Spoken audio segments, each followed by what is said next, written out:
time together will change your life.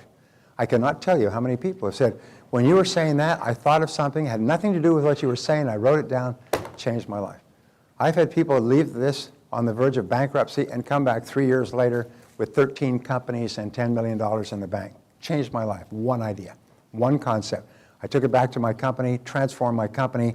I duplicated it in a second company, third company, fourth company. He said, sold the concept, licensed other people. I mean, one idea. So if you get an idea, here's the rule. Catch the idea and write it down. Catch the idea and write it down. Because sometimes it goes through your mind like a comet. And if you don't catch it quickly, you'll lose it. And then a week or a year from now, you'll be thinking, oh, geez, I thought of that a year ago. Why didn't I write it down? So we don't want to have any regrets. No more if only I'd written it down. Huh? No more if onlys. Which brings us to 7 mental laws. 7 mental laws. Lesson, here's whatever the mind of man can conceive and believe, the mind of man can achieve. Yes. All right. 7 mental laws. The law of control. Now, the law of control says that you feel positive about yourself to the degree to which you feel you are in control of your own life. And their psychologists call this a sense of coherence, a sense of control. It means that when you feel you're in control, you feel happy. You feel at peace with yourself. And you feel negative about yourself to the degree to which you feel you are not in control of your own life.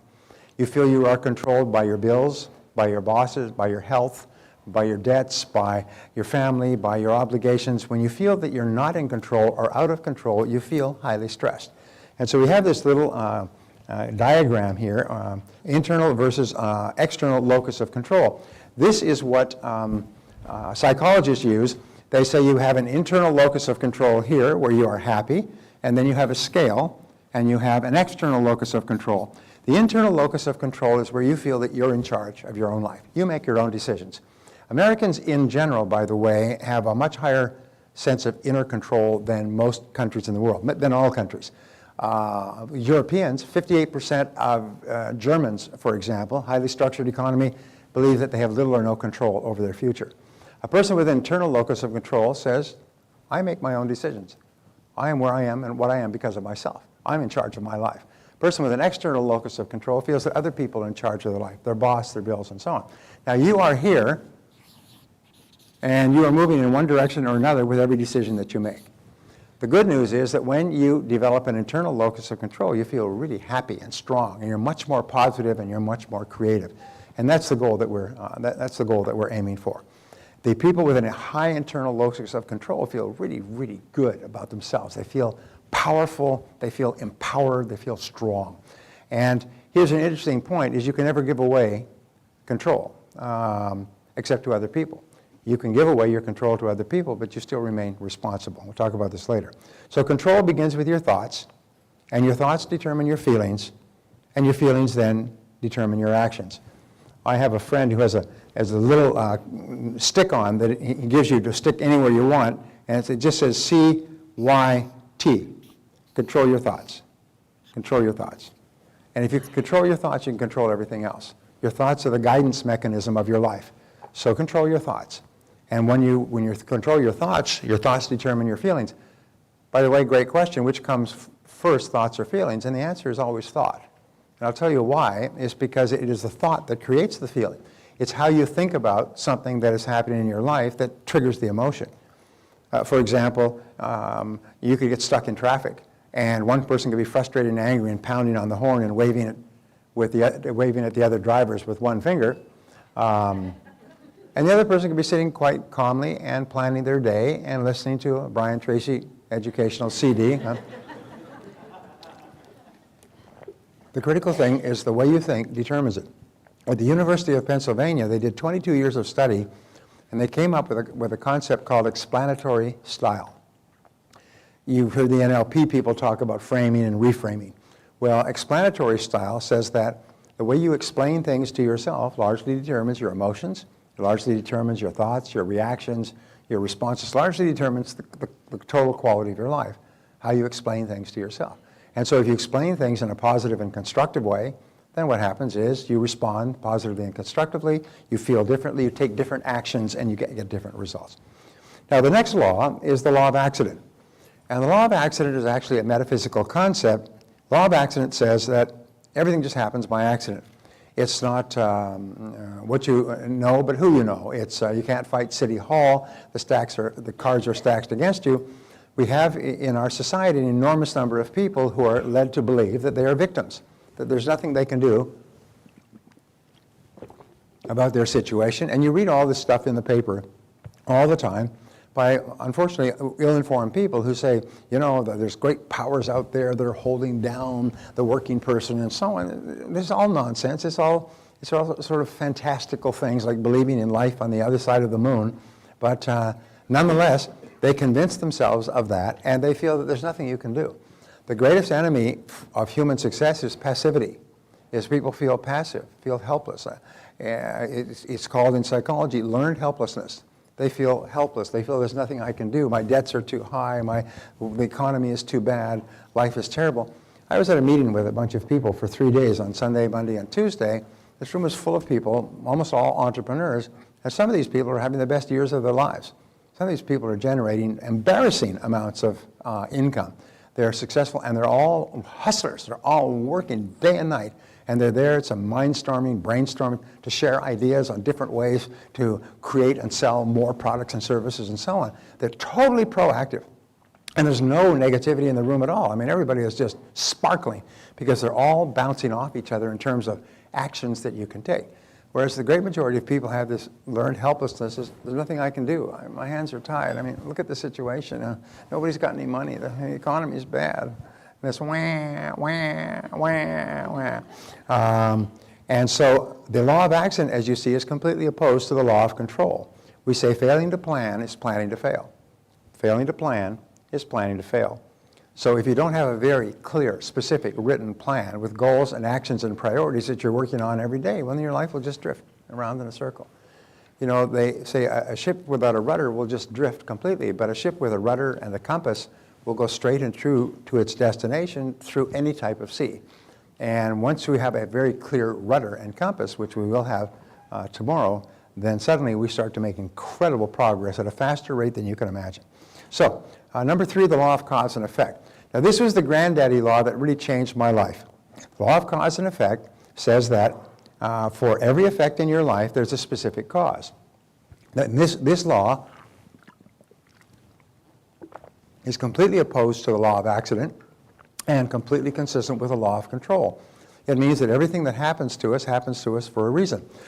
Even if we don't know the reason, it happens to us for a reason. We say that success is not an accident. Failure is not an accident. They all have specific causes. And here's the great rule. If you want to double your income or anything else, what you do is you realize that everybody who is earning twice as much as you today was at one time earning half as much as you. It's the way it works. Nobody was born earning twice as much. They started off at the bottom at a very low wage job. So then they did certain things differently from you, and now they're earning twice as much or 5 times as much or 10 times as much. Well, then what we do is go back and find out what they did, and we do the same thing. And we say success leaves tracks. Is if you find out what other successful people did, and you do the same thing, you'll eventually get the same results that they do. And if you don't, you won't. And here's the most amazing thing with regard to these laws. These are mental laws. A physical law you can see, like gravity. You can drop something and you can see. You can see the results of a physical law. Mental laws, you can only see the results over time. But physical laws are just as fixed as mental laws. And mental laws work 100% of the time. And what that means is that, it's interesting, they say that in all of human history, man has never invented a law. You know, we talk about all the laws of physics and mathematics and mechanics and velocity and the laws of Einstein and so on. Nobody's ever invented a law. We've only discovered the laws that already existed. Now, whatever your spiritual beliefs are, I remember listening to Billy Graham on a talk. I was driving through the Central Valley near Fresno many, many years ago, and it was on the radio. It was late at night. It's the only thing to listen to. And here's Billy Graham talking about all the laws that hold the universe in place. He says, if you have all of these laws, then there must have been a lawgiver. These laws could not have just happened spontaneously out of the primordial muck going back 1 billion years after the Big Bang.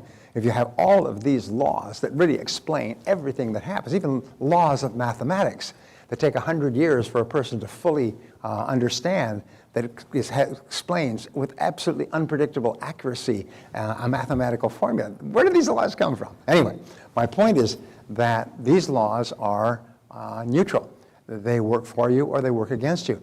And so we say that nature is neutral. Nature is like justice. Nature is blind. Nature doesn't say you'll be a big success and your life is going to suck and you're going to be in between. Nature doesn't care. Now, this was a great breakthrough for me. Nature doesn't care. Nature says that if you do what other successful people do, you get the same result. And if you don't, you don't. And nature's not involved in it. Nature just says, here's the laws, here's the playing field, here's the rules of the game. If you play the game well, you have a great life. And if you don't, you don't. But there's nothing out there that is determining what happens to us. It's all in here. And these mental laws are important.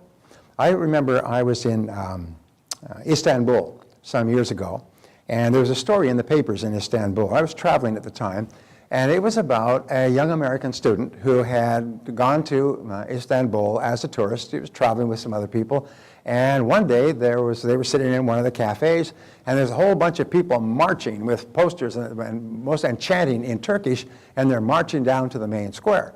Well, he says, hey, I know marches. We do marches on the campus. We do demonstrations. I know all about this. Hey, let's go get a piece of this. And they said, no, we don't know what they're doing. His friend said, we don't know what they're marching for. It doesn't matter. It's just a demonstration. So he went out there, typical American student. He said, yay, yay. He's trying to imitate the Turks, and they gave him a poster. And so he's going, yeah, yeah, and everybody's saying, yeah, and they're all slapping him on the back. He's going, this poster. And they march into the square, and the square was immediately surrounded by police. And all of these people were arrested. And what he didn't realize is they were advocating the downfall of the government. And in Turkey, it is a capital offense to advocate the downfall of the government. He was arrested. He was brought up in front of a military tribunal. Within 2 days, tried, convicted, and sentenced to death. And sentenced to be carried out in 2 more days. And by this time, his friends, who followed along at a distance, they'd gone to the embassy, they'd gone to the consulate, they ran it around in circles, and they did everything possible. And Turkey happens to have a colorful attitude toward money. So they managed to buy him out of prison. His parents had to sell their home back in the United States. Cost him $250,000 to get him out. And he was saved and speared across the border a few hours before he was going to be executed. And I remember that story because it was a true story. True stories are good. Here's the point. He didn't know the law. And in not knowing the law, there's no excuse for it. They don't care. He said, well, I'm a stranger, I'm a foreigner here, I didn't know that it was a capital offense. Excuse me. He said, they don't care. You violated the law, you can execute it. And in life, we violate a lot of laws. We violate a lot of natural laws, especially mental laws. And when we violate those laws, we suffer the consequences of it, whether we knew about the laws or not. If you step off a 10-story building in downtown San Diego, you're going to go splat on the sidewalk.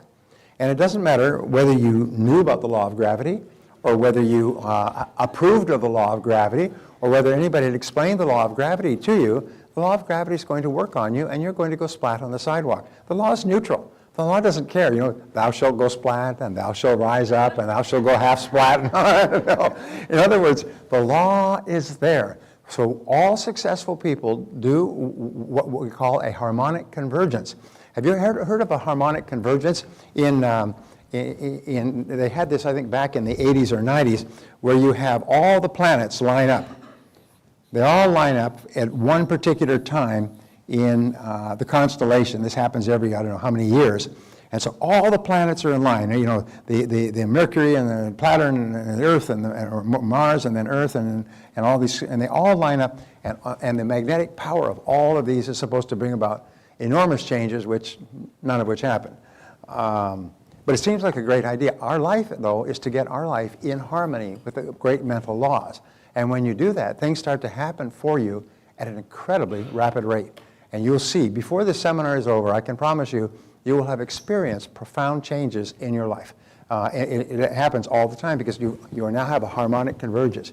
You're now organizing your life and your thinking in harmony with these great laws. And they all start to work for you. So we say, okay, the B, it is the iron law of the universe.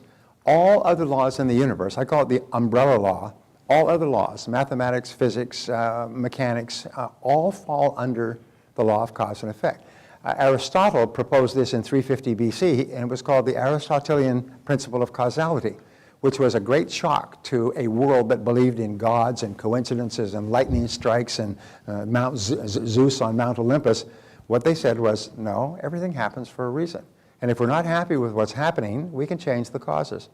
If a person's overweight, people say, well, I'm overweight it's because of my glands. Yes, sir, it's your mouth gland, and it's malfunctioning several times a day.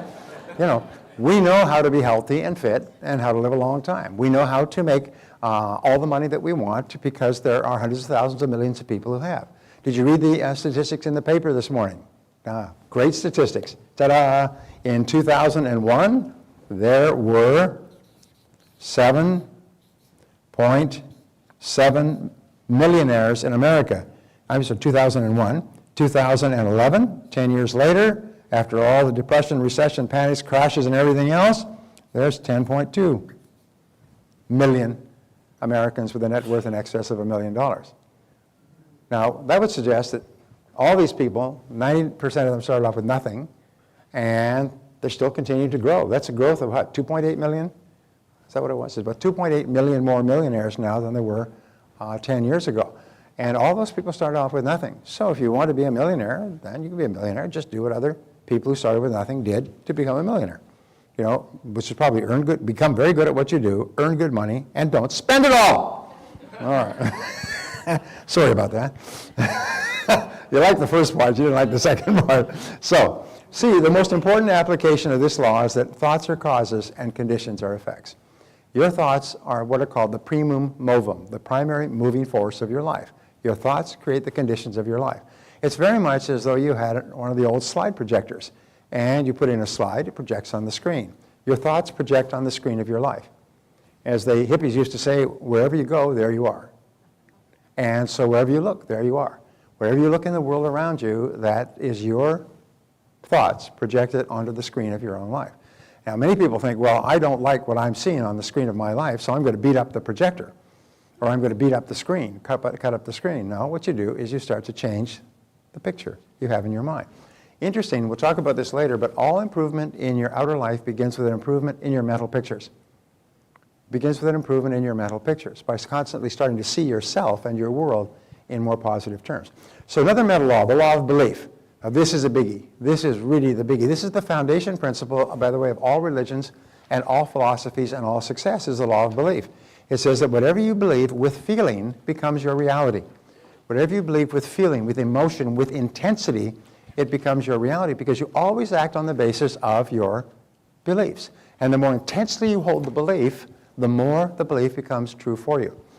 There's a gentleman that I used to know, his name was Glenn Bland, and he wrote a book called The Glenn Bland Method. And he talks about how when he was growing up, his father was a working man. And they talked around the family table, they talked about work at the lumber yard, and the father would always say, you know, when you grow up, you've got to get yourself a working job. You've got to get yourself a laboring job. He said the Blands have always been laborers. We've always worked by the sweat of our brow. And so the kids were all brought up to believe that they were supposed to get a laboring job when they got out. So he left high school, and he did quite well in high school. It was in sports and everything else, but his belief was when you entered into the world of work, you got a laboring job, so he did, on a construction crew working on the highways, digging ditches and you know, working on construction. And one day, he's been at this for about 2 or 3 years, and he's working away, goes up there in the morning, sweats all day. The traffic is moving really slowly because it's a construction zone, and right next to him, while he's working away with a shovel, there's a guy, a friend of his from high school. And he's driving the car. He says, "Hi, Glenn, how you doing?" To the window of the car. He says, "Oh, doing great." He's got his shovel here. And he says, "How's everything going?" "It's going fine." And he says, "How's everything going with you?" The guy's driving a brand new car. He's wearing a nice suit. He's well dressed. And this guy, you know, was no great flaming hell in high school, just an average guy. He said, "How you doing?" He said, "I got a great job." He said, "I'm selling, making really good money." He said, "I'd buy a new home next month and getting married at the end of the year." And he looked at him, and here's this guy, and he's living from paycheck to paycheck, sweating away. And he looked at that guy, he said, and it hit him like lightning. He had bought a bill of goods from his father. He said, "This guy's no better, no smarter than he is," which happens to be the case. Yet he's got a different belief system, that you get out and you get a job and you get into business and you get into white-collar work. He threw down the shovel and he got up and he walked out of there and he said, I'll never work with a shovel again. He went and got into sales. He turned out to have a natural ability for sales. Within 2 or 3 years, he was doing extremely well. Within 7 or 8, he was a millionaire, had a beautiful home, beautiful car. He said the turning point in his life was when he challenged that belief that he was meant to be a working man all his life. Many people have beliefs, and there's 2 sets of beliefs. There's conscious beliefs that we have, and there's unconscious beliefs. And there's that wonderful line from Josh Billings, the humorist. He said, it ain't what a man knows what hurts him, it's what he knows what ain't true. And many things we know about ourselves ain't true at all. What we do is we develop scotomas, or blind spots. Is once we've decided to believe a certain thing, we do not see anything that contradicts it. We may be doing wonderful things or wonderful work or being very successful. We don't even see that if we decided to believe that we will never make much more than we're making. Sometimes your parents will tell you, you've got to be worried about money, you've got to be careful about money all your life, and you'll never make very much, so you've got to hold on to every penny. And so people just hunker down, and they're more concerned about security than anything else. And so we develop these beliefs, these blind spots. And sometimes you need somebody to come along and open it up. And so you can see this vast world of possibilities that you have. And when this happens, people change completely. So your biggest obstacle is usually self-limiting beliefs. Your biggest obstacle is usually self-limiting beliefs. So what are your self-limiting beliefs? What are the most common ones? Well, the most common ones are internally, I'm not smart enough, I'm not as smart as other people, or I'm not talented enough, or I'm not creative enough, or I'm not something enough. It's just the most amazing damn thing.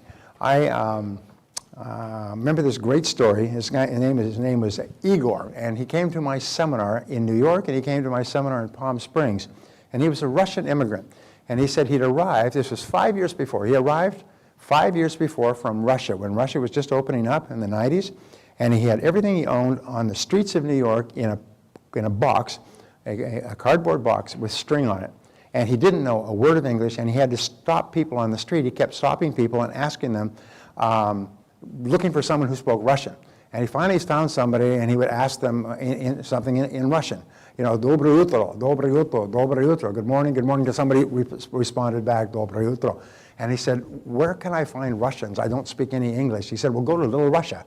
It's a little part of New York. How do you get there? He showed him how to get there on the subway. So he gets there on the subway, and this big, long elevators. Everybody ever been to New York, coming up from the subway, the long, long elevator. He comes up, and the first thing he sees in Little Russia is a pizza place, which has Russian, it's a Domino's pizza with a Russian name. He goes in, he speaks to the owner in Russian. He said, I need a job. And so he said, I need somebody to deliver pizza. So his first job was delivering pizza in Russian, in Little Russia, to other Russians. And that was his first job. And he did that, and the first thing he decided to do was learn English. He looked around, he said, why are so many Russians successful in America? And there's an enormously successful Russian immigrant community in New York. And he found the first thing they did is they spoke English. So he just put his head down, he began to learn English. Pretty soon he could learn English, he could deliver pizzas to both Russians and non-Russians, and after a year, his English was good enough, so he applied for a job selling printing for a printing company. And he kept studying English, and at that time he stumbled across my audio programs. My audio programs are used by Princeton University to teach English as a foreign language in 17 languages, because they're very clear, they're grammatically correct, they're unaccented, and people who want to learn English also want to be more successful, so they get a twofer. They get success ideas, plus they learn English.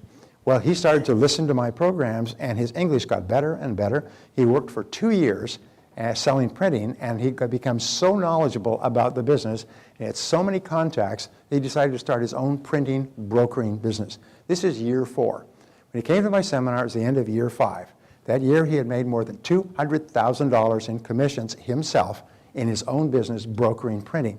He said he was on track to make $300,000, $400,000. He'd be at $500,000 within 8 years of arriving off the boat with no English skills.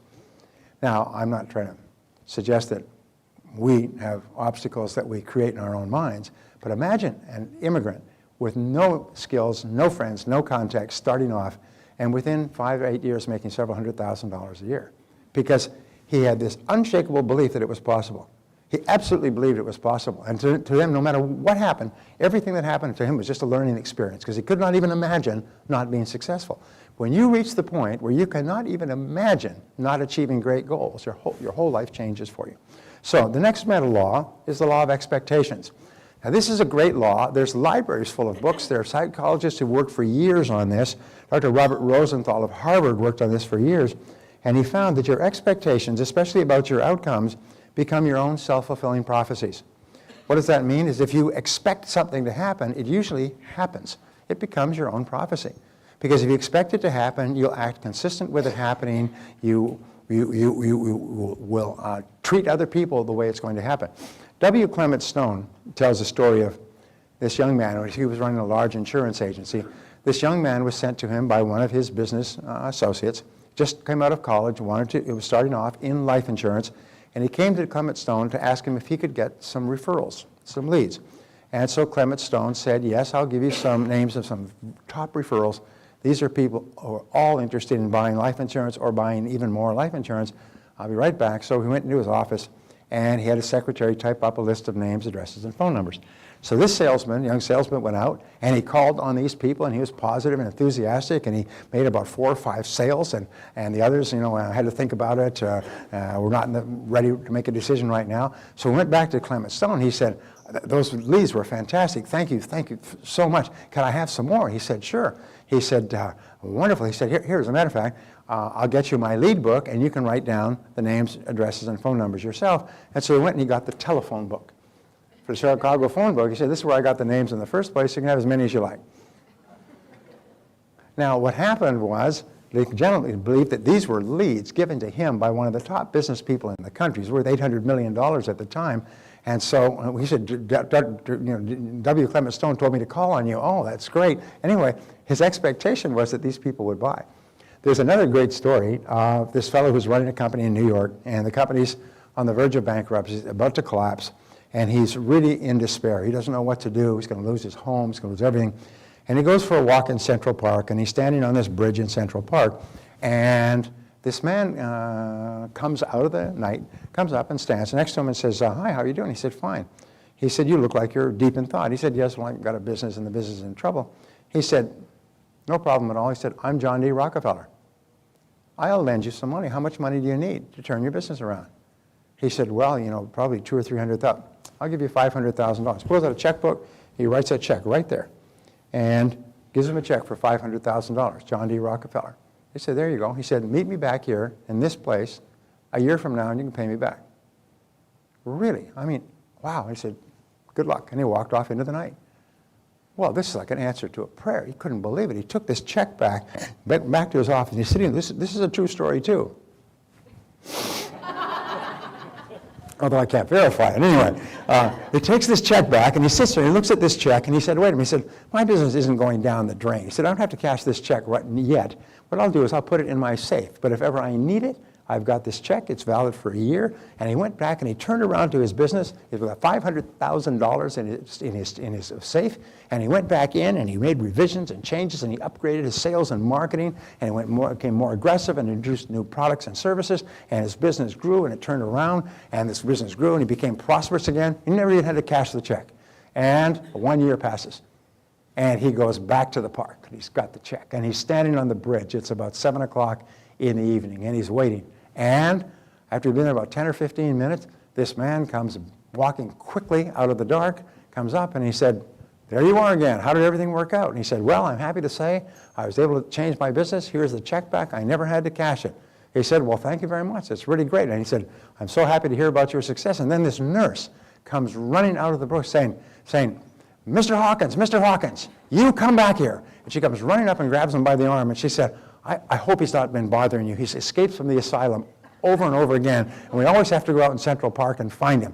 Now you come back with me, Mr. Hawkins, and led him back to the asylum where he had run away. My point was because he believed that this was a check from John D. Rockefeller, it transformed his life. Not that it was, but because he believed it, his expectations were that at any time he could cash this check.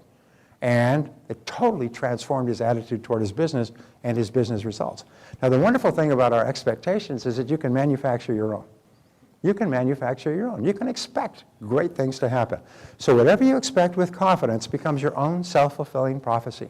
If you absolutely expect, we'll talk later about this, but the greatest of all attitudes, the catalyst that causes your potential to unlock, almost like a chemical catalyst that causes an explosive effect, is confident expectations. An attitude of confident expectations transforms your attitude towards your world. If you confidently expect that people will buy and confidently expect that products will sell and confidently expect that if everything fails, you'll learn a valuable lesson that you'll use to be more successful next time, if you always expect something good, you'll never be disappointed. And it has a total transforming effect on your attitude. So expectations play a critical role in your life. There's 4 types of expectations. First are the expectations of your parents. And it's the most amazing thing. I was reading a story yesterday about a fellow whose mother was alcoholic, father was gone, mother was alcoholic, and she was a mean drunk. And she would always tell him, "You're worthless and you'll never amount to anything. You're worthless." About 3 or 4 children. She told them all that. "You're all worthless and you'll never amount to anything." And so many parents have made the mistake of criticizing their children too much when they were growing up, and their children develop a feeling that they're not really very good. And so they set low standards for themselves and achieve them. The worst of all, they say, is to set low standards for yourself and be successful. So the expectations of your parents have an inordinate impact on the person you become as an adult. And so you have to look back and realize that many parents were raised by parents with negative expectations. And in the Bible it says the sins of the fathers are visited on the children. So what your parents, grandparents did to them, they will often have inflicted on you. And you'll often grow up not really feeling that you have great potential. Your parents will have expressed the thought that they didn't really expect you to do that well. You get poor grades, well, what can you expect? You're not that smart. And you're never on time. And you never fulfill your promises. And you probably won't do that well in life. And isn't it amazing the power of negative expectations expressed by our parents when we were young, the power that that has on us as an adult. It's sort of like a sea anchor that's pulling us back, and we're struggling hard on the outside to be successful, but deep down inside, we are still fighting with those negative expectations. The other place is the expectations of your boss. You'll find that people who work under high expectations bosses who really have confidence in their staff, perform at a vastly higher level. I remember when I was in real estate, there was an office, and this office was run by this manager who was just dynamite. Positive, cheerful, happy, upbeat, and he only hired people that were of the same caliber. He wouldn't let anybody be there. You had people lined up to join this office, even though they're working on straight commission. And he would interview them, he would spend some time with them, he'd have them meet the other people, they do a thumbs up or a thumbs down.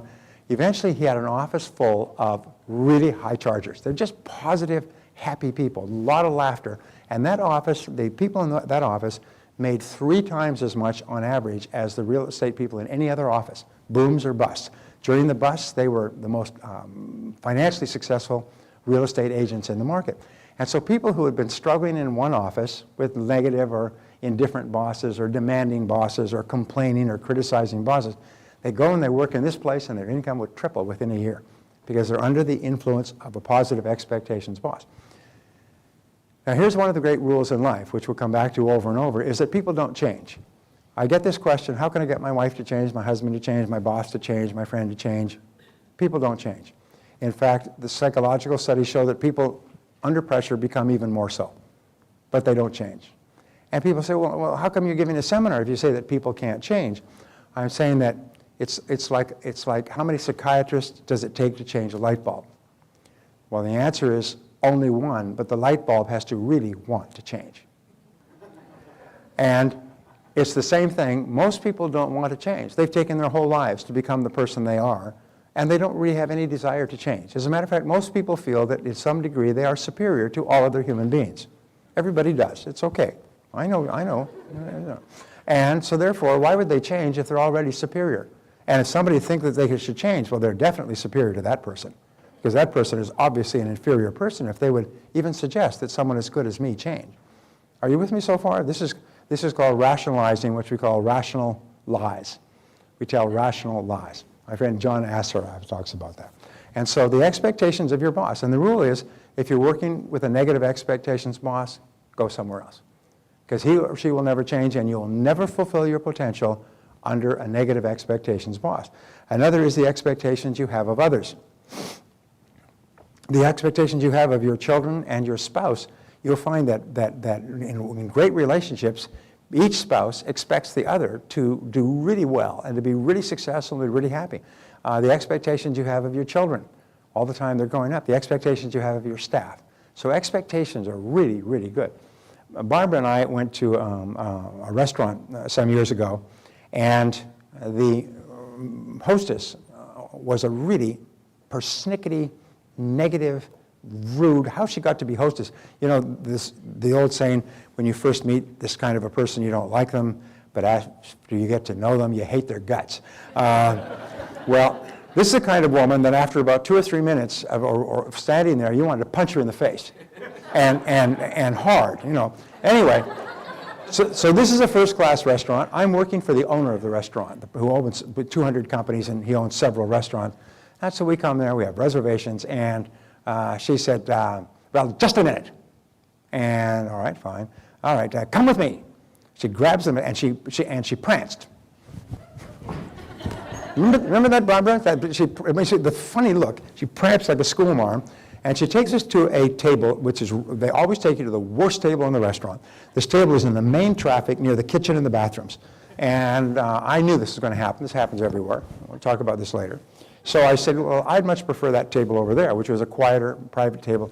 She said, that table's no good. I said, what's wrong? The waiter for that table is Henry, and he's no good. He's the worst waiter.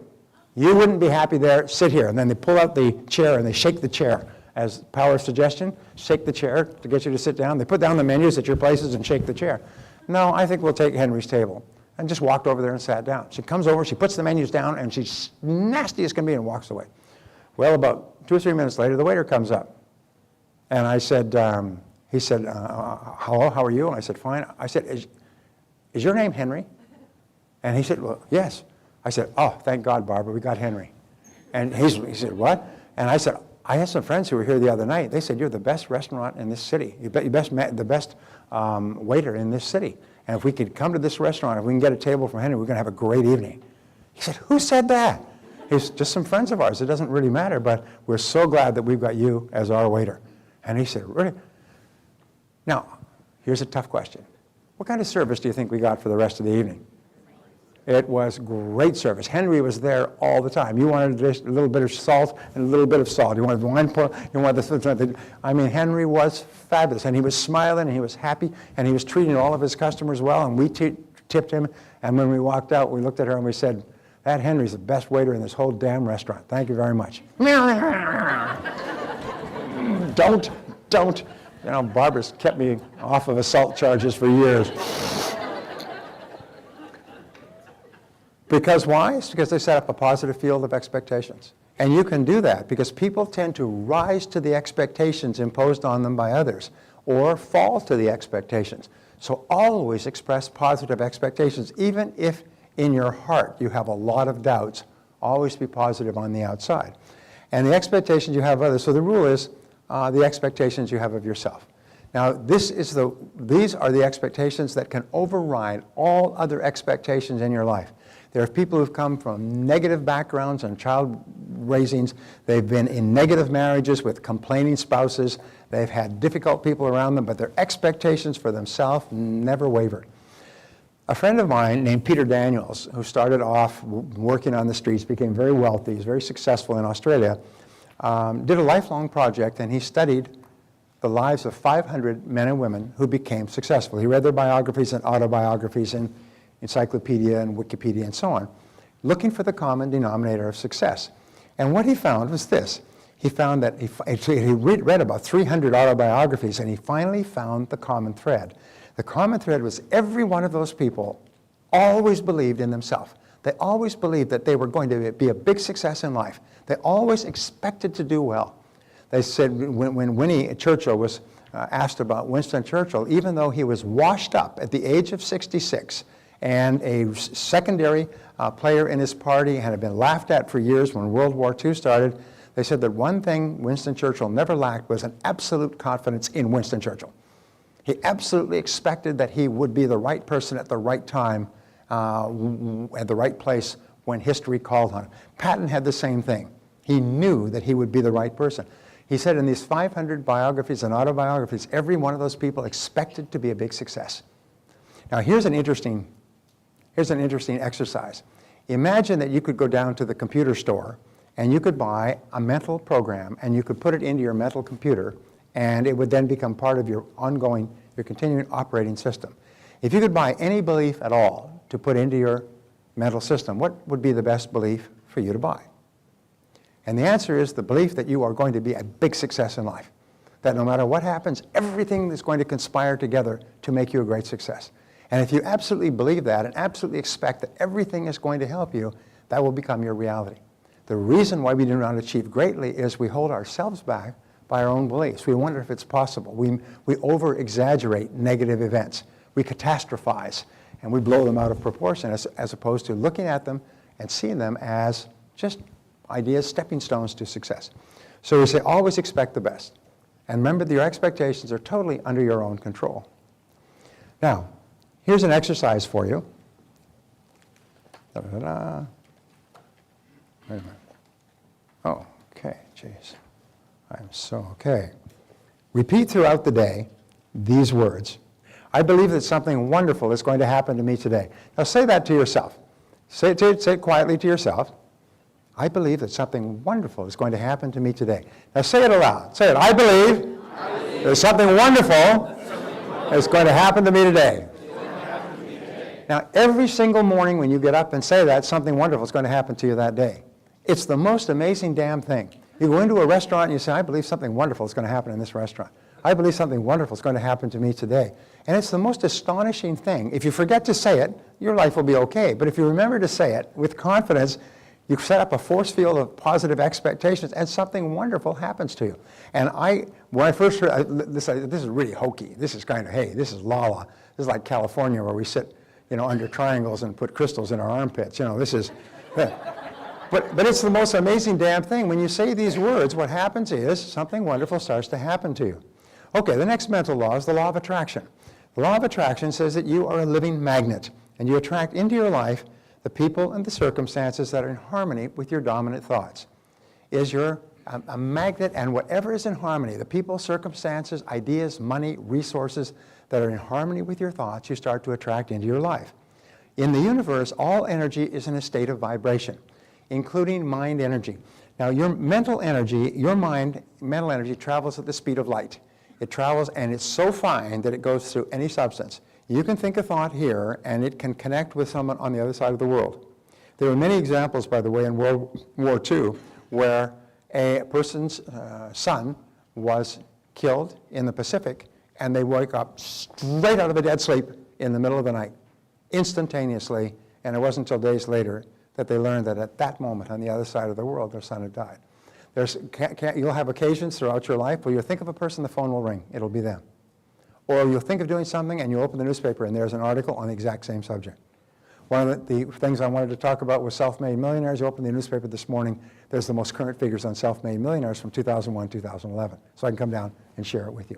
So your mind is incredibly powerful, but it is a neutral law. If you think negative thoughts, you'll attract negative things into your life as well. Now this law of attraction, this is the basis of The Secret and all those things. The problem with the book, The Secret, and the movie and everything else is that it doesn't mention the word work. Which is why it's a wonderful thing. People read The Secret and say, oh, all I have to do is think happy thoughts and I'll be rich and happy. No, that ain't it. That's like as Shalene can tell you, watching and if somebody exercising on television, all I have to do is watch these people exercising and I'll be thin and fit. No, baby, you got to get off your, and get on it. So this explains these laws. It explains the law of vibration, which says that all things vibrate outward. So thoughts vibrate outwardly from you. And the more emotion attached to a thought, the greater is the intensity of the vibration. The more emotion you have. If you think about, what you're going to have for lunch, it has very little vibrational effect. But if you think about someone you love, or a goal that you want to achieve, or something you want to accomplish, or even something you're afraid of, it has a tremendous emotional effect. It's like turning up the emotional power. Second of all is radiation. We say that everything radiates outward, almost like the ripples in a pond, and it also explains the law of what is called sympathetic resonance. You can walk into a room and you will have a resonance with another person on the other side of the room. And you meet that person and you get married and live happily for the rest of your life. If you were to take a piano and put it on this side of the room and put another piano on this side of the room and then take a tuning fork and hit the note, not tuning fork, just hit the key of C flat, bang, and so it goes bang, and you walk across the room, the key of C flat on the other piano will be vibrating to the same harmony as this piano. You and I have this experience of sympathetic resonance where we resonate with other people, we resonate with ideas, we resonate with conversations, we resonate with subjects that we like to study and learn about. We have this all the time, and that is the law of attraction. It means that something within you is resonating within something outside of you. If you want to be really successful and you see successful people and you start to resonate with their accomplishments, you start to become more like them. Now, here's an important point that people don't realize. This also explains what is called the law of repulsion. Now, the law of repulsion says that if you hold a negative thought, you repel anything associated with that thought out of your life. So many people are brought up to look down on those who are successful, to criticize successful people. This is fatal, because if you criticize successful people, even in your heart, it drives success out of your life. It guarantees that you'll never accomplish anything with your life. You'll always be miserable and unsuccessful. If you criticize wealthy people, they'll never be wealthy.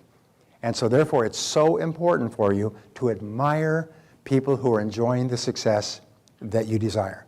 Is to admire them and look up to them, and don't look for chinks in their armor or flaws in their life or behavior. Instead, look at the things that they do right and say, that I could do that. Read their books and read stories about them and admire successful, happy people. If you admire successful, happy people, you create this sympathetic resonance and you begin to attract into your life people and circumstances and ideas that will enable you to be like one of those people. When people criticize other successful people, it has no effect on the successful people. It doesn't hurt them at all. They don't even know and they don't care, but it destroys the criticizer's chances for success. They're shooting themselves in their own foot, blam, and admiring their own marksmanship. Geez, I'm a good shot. One of the characteristics of poor people is they look down on rich people. Do you know that people on welfare actually feel that people who work are suckers? And it's the most amazing thing. When you interview them, they're not grateful for welfare. They resent the welfare, but they look at the people who work and have to pay taxes to enjoy the welfare. They look at them as suckers. These are suckers. I don't work. I stay at home, watch television, drink, snort, whatever I do. And these suckers got to go to work every day, isn't that? And they actually look down on their benefactors. Now, what is the chance of them ever having any success in life? In the zero range? It's probably nothing. They'll never be successful, and they'll never understand that their own mentality is what drives out all possibility of success from their lives.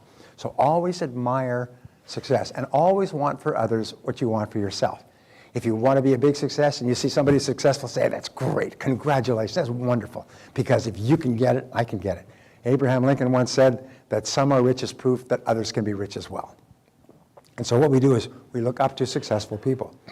Now, the law of correspondence, this is my favorite, I love this law, says, as within, so without. And this brings us to my favorite ratio. And my favorite ratio is this, the 1-to-1 ratio. And basically what it says is what is going on in your outer world corresponds to what is going on in your inner world. As within, so without. One of the greatest of all spiritual principles. What's going on inside corresponds on the outside. We say your outer world is a mirror that reflects what is going on in your inner world. We say wherever you look, there you are. What you see is your own self, your own thoughts reflected back to you. And the places that you see this, most of all, you see it in your relationships. Is the person you are on the inside is perfectly reflected by your relationships. You see it in your financial situation.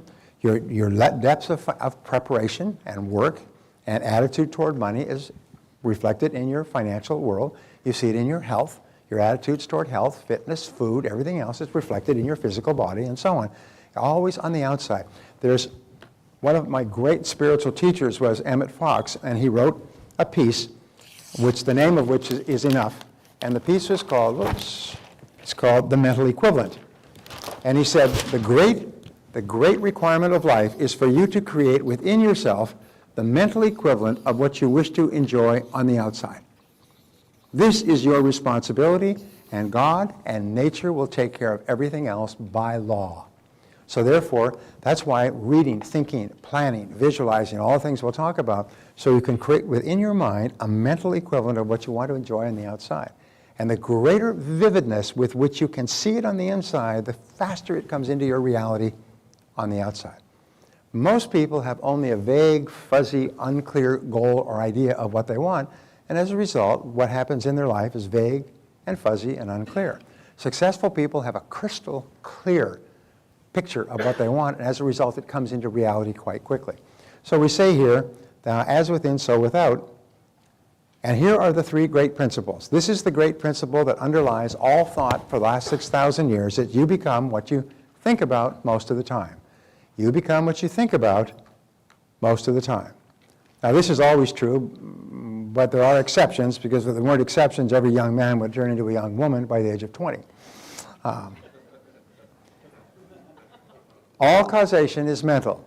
This, again, is the great, profound discovery that all causation is mental. Everything you see in the material world around you began with a thought in the mind of a person. And that thought turned into a goal, which turned into a plan, which began to take physical reality. In fact, just writing down a goal and making it concrete on paper is the beginning of this process. And so here's the most important principle of all, is you change your thinking and you change your life. You change your thinking and you change your life. And wonderfully enough, going right back to the law of control, the only thing over which you have complete control is your thinking. And if you can control your thinking, everything else will change for you. It's the hardest thing of all, yet the most important. And when you learn how to do it, as you will in our time together, your whole life will be completely different. Now, there are 7 mental laws. There's some exercises here. What I want you to do is I want you to complete these exercises. Just write down your answers. Number 1, in what areas of your life do you feel most in control? I wrote down mostly at home. When you walk into the house and you close the door behind you, this is your place. It's in complete control, or in your car. Or there's some things that you do really well. You feel tremendously in control when you're doing those things. Where do you feel in control? What areas of your life are you failing to plan for the success you deserve? In what areas of your life would you be helped? Let's put it this way. If you had very clear, specific written plans and blueprints that you worked on each day to achieve those goals. Financial, business, health, family. What are the main causes of the main effects in your life? You can just write yourself. Number 4 is a good question. What self-limiting beliefs could be holding you back? Remember, removing self-limiting beliefs is the first step, or identifying them is the first step to eliminating them. Awareness of the beliefs that you might have. You say, what might be holding me back? Well, maybe I don't believe. I had a fellow who was very, very successful, and he was up to $50,000 a year, after which he just burned out. Very successful in sales and business, but he couldn't make more than $50,000 a year. Finally, we sat down with him and said, why? You know, he makes that amount of money halfway through the year and then just dawdles for the rest of the year. He said, well, my father never made more than $50,000 a year, and he told me that I never make more than he did. And so when he hit the 50,000 mark, he was programmed to have a default switch. He just stopped working until we finally convinced him that what his father said had no relevance on you at all. It's a self-limiting belief. You can earn all you want. The next year, he earned $150,000.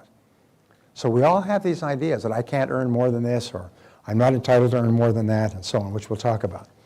And what are your expectations for yourself and your career? What are your expectations for your financial situation? How much do you want to be worth? What level of success do you want to achieve in your business? What title? What are the parts of your life that you have attracted to yourself because of the person you are? These are really in-depth questions, aren't they? And what is it in you that is creating the world around you? Just write down the first answers you think of to the questions for which you have a ready answer. The whole purpose of these questions is just to help you think a little bit.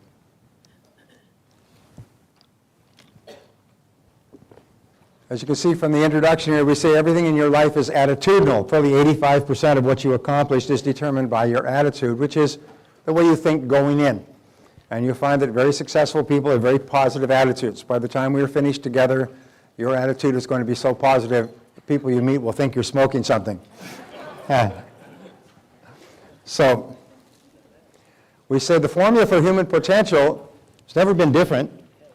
It's simply IA, which stands for inborn attributes. These are the natural talents and skills that you're born with. And by the way, every single person, as my friend Wayne Dyer says, comes into this world with secret orders. You come into this world with a special programming that enables you to accomplish something extraordinary with your life. The great goal of life, the great goal of adult life, is for you to find out what it is. But you know the old saying, God don't make no junk. And God doesn't make anybody extra. So therefore, every single person has a role to play in the great scheme of things. And we'll talk about this a little bit later, talk about it tomorrow. But I love the quote from Einstein where he was asked, what is the purpose of human life? And he stopped. I thought about it. He said, well, we must be here to serve others. What other purpose could there be? We must be here to serve others. What other purpose could there be? Now, as you know, I am a capitalist. A capitalist is a person who believes in producing valuable products and services that people want and need and are willing to pay for. That helps them to improve the quality of their life and work. And that is one of the highest forms of service that there is to improve the quality of the life and work of other people. And so, anyway, we have inborn attributes, and our job is to develop those, to discover what they are, and then to develop them to a high level. The second is acquired attributes. These are all the skills and abilities and talents and education and knowledge and experience that you acquire through time, multiplied times your attitude equals your individual human potential, what we call IHP.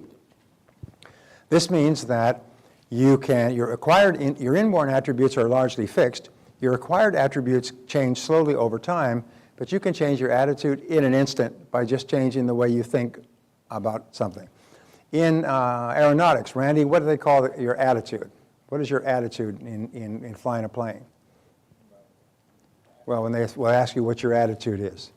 I understand it's your angle of attack toward the horizon. It's your angle where you are relative to the horizon. If you have a high attitude, you're above the horizon, below. So therefore, I love the idea that your attitude is your angle of attack. It's the way you approach any particular situation.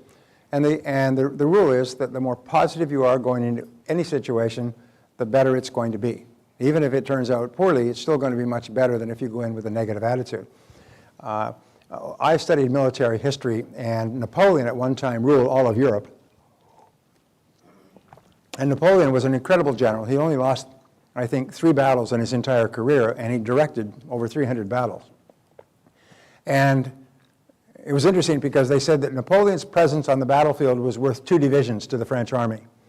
Napoleon would actually sometimes travel overnight in his carriage to the scene of the battle to direct